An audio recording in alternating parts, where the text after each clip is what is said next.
May mga bagay na tayong ginagawa sa araw-araw na paulit-ulit.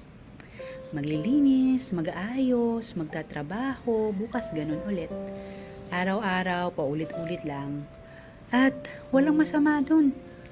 Paano kung ilang taon na nakalipas at ganun pa rin? Para bang loop, parang isang trap na hindi ka makaalis dahil wala namang masama dun, di ba?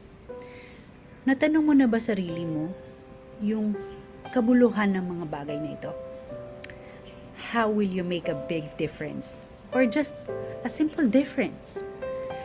You know, kapag ginawa mo ang mga maliliit na bagay na ito nang may malasakit sa kapwa at pag-ibig sa Diyos, doon nagkakaroon ng pagkakaiba.